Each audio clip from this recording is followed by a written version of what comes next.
Hello dear students, welcome to your med and tooty educational channel. हम लोग reproductive system की बात कर रहे हैं सॉरी हम लोग रेस्पिरेटरी सिस्टम की बात कर रहे हैं। रेस्पिरेटरी सिस्टम में हम लोग पढ़े एयर नोज से होता हुआ लंग्स तक आ गया था। अब लंग्स के बारे में कुछ पॉइंट्स, और ये जो पॉइंट्स आज हम डिस्कस करने जा रहे हैं basic, these are quite very important points for NEET and other medical entrance exam very important topic आज का टॉपिक है। तो बी कंसंट्रेट, और मैं आप लोगों के साथ हूं, मैं आप लोगों के लिए वर्क कर रहा हूं। मैं प्रयास वहां से करूंगा कि वैसे टॉपिक्स भी आपके साथ डिस्कस करूं जिन टॉपिक से नीट में क्वेश्चन आते हैं। लंग्स के बारे में हम लोग अभी तक लंग्स क्या पढ़े थे? लंग्स मेन रेस्पिरेटरी ऑर्गन है। लंग्स में अभी हम एल्वोली की बात नहीं की है, एल्वोली की भी स्टडी करेंगे। लंग्स मेन रेस्पिरेटरी ऑर्गन है जो बॉडी और एटमॉस्फेयर के बीच गैसियस एक्सचेंज करता है। हम लोग ये समझ चुके थे, हम लोग समझे थे कि एटमॉस्फेयर और बॉडी के बीच गैसियस एक्सचेंज कौन करता है? लंग्स। यानी lungs vital important respiratory organ है। लंग्स के लिए कुछ टॉपिक, इंपॉर्टेंट टॉपिक है, जैसे हम बात करेंगे residual volume of lung. Residual volume of lung lung में क्या होता है? इनहेलेटेड एयर और एक्सहेलेटेड एयर। लंग्स के बारे में बहुत सी चीजें हैं कि लंग्स बिल्कुल कोलैप्स क्यों नहीं करता है। हम थोड़ा सा फिजियोलॉजी की बात करें, अभी तक एनाटॉमी की बात किए थे। अब पहले समझेंगे कि रेसिडुअल वॉल्यूम ऑफ लंग क्या होता है। आरवी करें क्या कि जब लंग्स के बारे में हम पढ़े थे कि जब हम एयर इनहेल करते हैं तो लंग्स एक्सपैंड करता है, और जब एयर एक्सहेल करते हैं तो लंग्स कोलैप्स करता है। Volume of air that remains in lungs after maximum forceful expiration is known as residual volume of lung. Inhalated air है, ठीक है, इनहेलेटेड एयर, जो एयर इनहेल हुआ ये एक्सहेल हो गया, एक्सहेल हो गया मतलब वो बाहर निकाल दिया गया। एक्सेलेशन के बाद, ब्रीथ आउट के बाद, इसको हम ब्रीथ इन भी कह सकते हैं, सांस अंदर लेना, हवा का अंदर लेना, और ये ब्रीथ आउट, हवा को बाहर। तो करा ब्रीथ आउट के बाद रेसिडुअल मीन्स होता है रिमेन। वॉल्यूम बात हो गई एयर, वॉल्यूम एयर का ही वॉल्यूम देखेंगे ना, रेस्पिरेटरी ऑर्गन है तो volume of what? Volume of air. तो कह रहा है कि एक्सेलेशन के बाद जो एयर में जो लंग्स में एयर रह जाता है उसी वॉल्यूम को हम लोग कहते हैं रेसिडुअल वॉल्यूम ऑफ लंग्स। समझ में आ रही? एक्सेलेशन के बाद एयर का जो वॉल्यूम लंग्स में रह जाता है that is called residual volume of lung. अगर normal residual volume of lung की बात करते हैं तो नॉर्मल है 1200 मिलीलीटर ऑफ एयर लंग्स में रह जाता है एक्सेलेशन के बाद। एक्सेल ऐसा नहीं होता कि एक्सेल करते हैं तो सारा का सारा एयर बाहर निकल आता है, ऐसा नहीं होता, ठीक है। इनहेलेशन और एक्सेलेशन कंटिन्यूअस प्रोसेस है, बट फ्रैक्शन ऑफ माइक्रोसेकंड्स के लिए भी एयर का लंग्स खाली नहीं रहता है।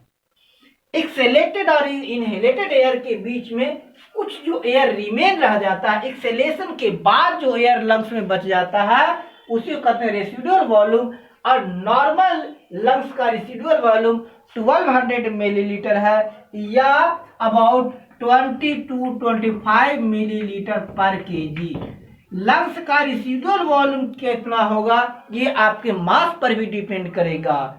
ये जनरली 20 to 25 मिलीलीटर पर केजी। इट मीन्स अगर आपकी वेट 40 केजी है तो आपके लंग्स में 800 से 1000 मिलीलीटर एयर रहेगा, रेसिडुअल लंग कैपेसिटी। इसी तरह से अगर आपका एज 50 ईयर है, 50 आपका वेट 50 केजी है तो आपके लंग्स में 1000 टू 1250 मिलीलीटर ऑफ एयर रहेगा, और जो एयर रहेगा इसी को हम लोग कहेंगे रेसिडुअल लंग कैपेसिटी। अब रेसिडुअल लंग कैपेसिटी क्यों, इसकी आवश्यकता क्यों, हवा क्यों रह जाता है उसमें, हवा क्यों रह जाता है, तो ये हवा कहाँ रहता है, ये हवा कहाँ रहता है। तो हम बात किए थे कि लंग्स की, जहां तक बात किए थे तो लंग्स में हम लोग समझे थे कि lung is made up of numerous of alveoli, और एल्वोली क्या है, लंग्स का बैलून लाइक स्ट्रक्चर है जो गैसेस एक्सचेंज में मेजर रोल प्ले करता है। तो जो रेसिडुअल वॉल्यूम ऑफ लंग्स है ये मेनली एल्वोली में रहता है, प्लस लंग्स के इंटरनल लंग्स के इंटरनल सैक में रहता है। तो करा क्या, residual volume functions to keep alveoli open even after maximum expiration, और मैक्सिमम एक्सपायरेशन के बाद जो रेसिडुअल वॉल्यूम ऑफ लंग्स है एल्वोली का, ये एल्वोली को ओपन रखता है। इट मीन्स चाहे एक्सपायरेशन हो या इंस्पायरेशन हो, एक्सेलेशन हो, इनहेलेशन हो, ब्रीद इन हो रही हो, ब्रीद आउट हो रहा हो, सांस अंदर जा रही हो, सांस बाहर जा रही हो, गैसेस एक्सचेंज होता रहता है। गैसेस एक्सचेंज माइक्रो सेकंड के लिए भी खत्म नहीं होता है। माइक्रो सेकंड वही चीज होता है ना, आपने एक्सपायर कर दिया तो कुछ एयर एल्वोली में रह गया, वो तब तक गैस एक्सचेंज कर रहा है, तब तक वो खत्म हो रहा है, कैपेसिटी खत्म हुआ, तब तक का दूसरा फ्रेश एयर आ गया और वो फिर एक्सपायर उसकी जगह दूसरा ले लिया। तो यही जो एयर लंग्स के एल्वोली में जो एयर बच जाता है उसी को हम लोग कहते हैं residual volume. Residual volume allow for continuous gas exchange between breath. Residual volume of lungs prevent, पहले बताए थे कि it prevent alveoli for collapsing, इसी के कारण एल्वोली पूरी तरह से कोलैप्स नहीं होता, पूरी तरह से सिकुड़ नहीं जाता, पूरी तरह से चिपक नहीं जाता। Residual volume typically increase due to ability to forcibly expiration and remove air from lungs. अब कहता है कि जो रेसिडुअल वॉल्यूम ऑफ लंग है क्या हम इसको इंक्रीज कर सकते हैं, तो आप बिल्कुल इंक्रीज कर सकते हैं कि रेसिडुअल वॉल्यूम डिपेंड करता है आपका एल्वोली कितना ज्यादा फ्लेक्सिबल है, कितना ज्यादा फैल रहा है।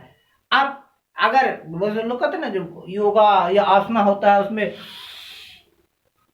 डीप ब्रीद इन की बात होती है, तो डीप ब्रीद इन का मतलब होता है you enforce alveoli to expand more. तो आप जितना ज्यादा डीप ब्रीदिंग करेंगे आपका एल्वोली उतना ज्यादा फ्लेक्सिबल होगा, उतना ज्यादा वो गैसेस एक्सचेंज करेगा, उतना ही ज्यादा आपका लंग हेल्दी होगा।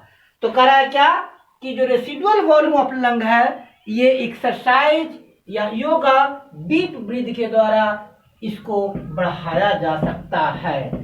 तो पहले अभी तक हम बात किए रेसिडुअल वॉल्यूम ऑफ लंग्स की, अब बात करते हैं tidal volume of lung. Tidal volume of lung ये क्या होता है? Tidal volume of lung, normal volume of air displaced between normal inhalation and normal exhalation without any extra effort. फिर वही बात हो रही है, इनहेलेशन आपने कितना एयर इनहेल किया, कितना एयर एक्सहेल किया, इन दोनों का जो डिफरेंस है इसी को हम लोग कहते हैं टाइडल वॉल्यूम।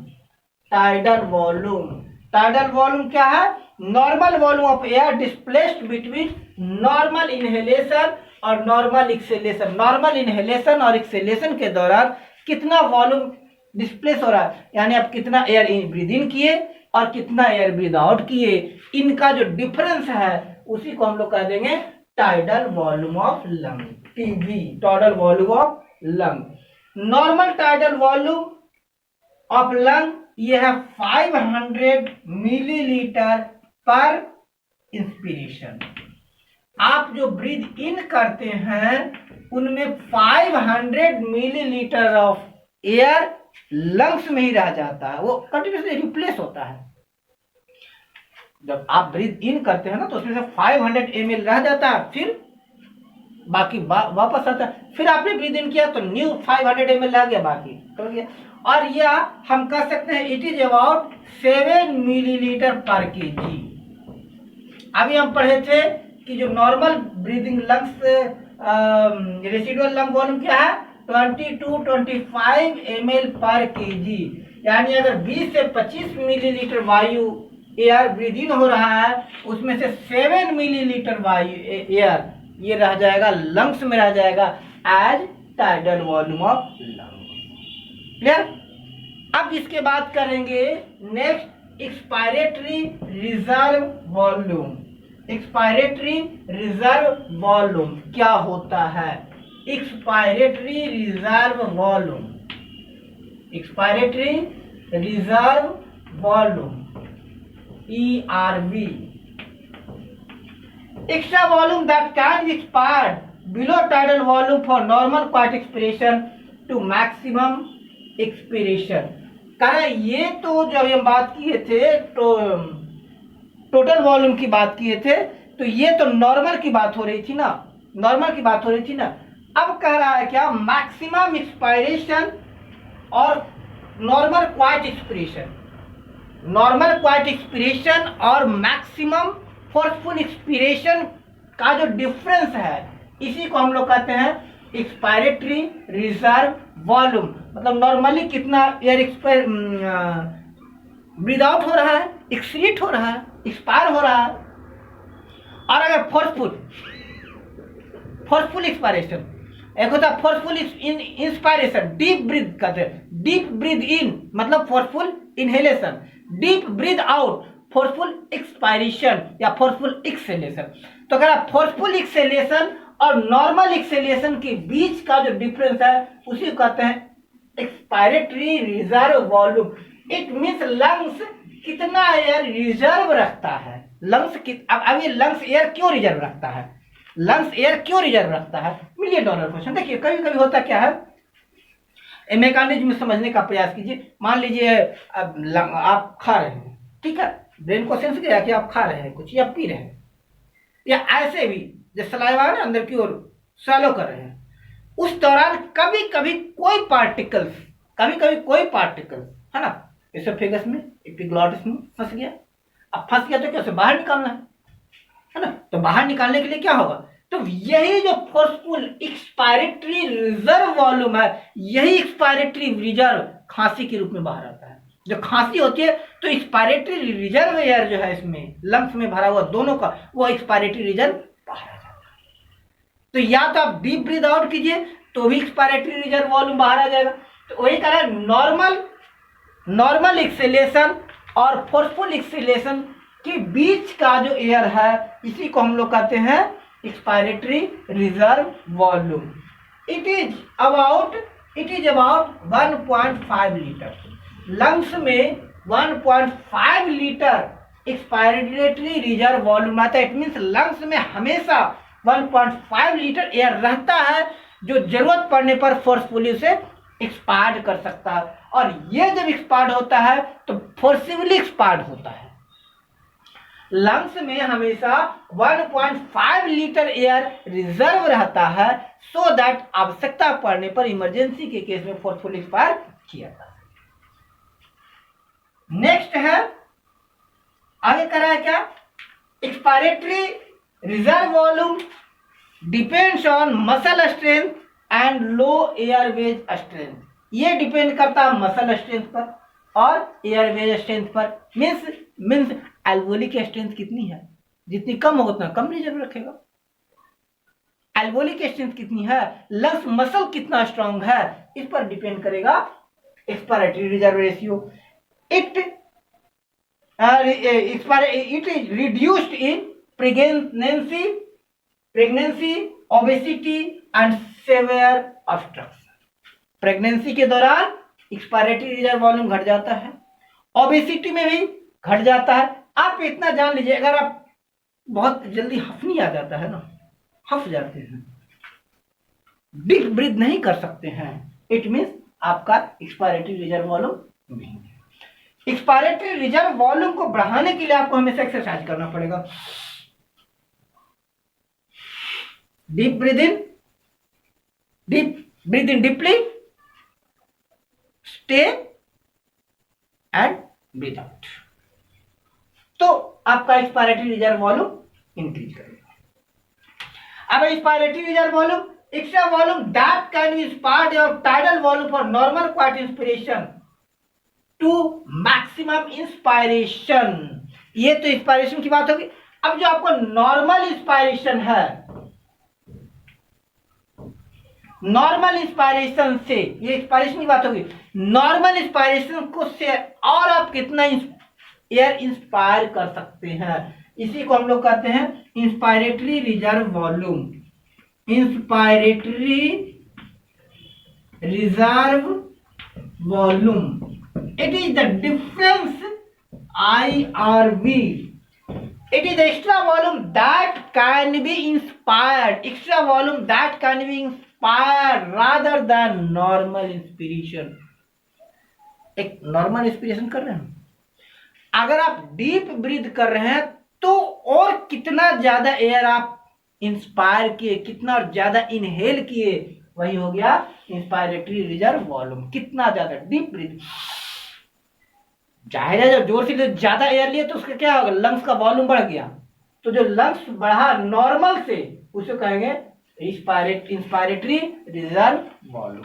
जो उसमें स्टोर है डीप ब्रीथ आउट में, जितना जो एयर निकल सकता है नॉर्मल से, उसका जो डिफरेंस हो जाएगा वो हो जाएगा expiratory reserve volume. Normal breath in से एक्स्ट्रा जो आप ब्रीथ इन कर सकते हैं, सांस अंदर ले सकते हैं, वो हो गया नॉर्मल इंस्पायरेटरी रिजर्व रेशियो। ठीक है, दिस इज फॉर और about some of the topics. In the second part of video we will elaborate some more terminology, and these terminologies are directly asked in medical entrance exams. So be with us. Thanks for watching my video.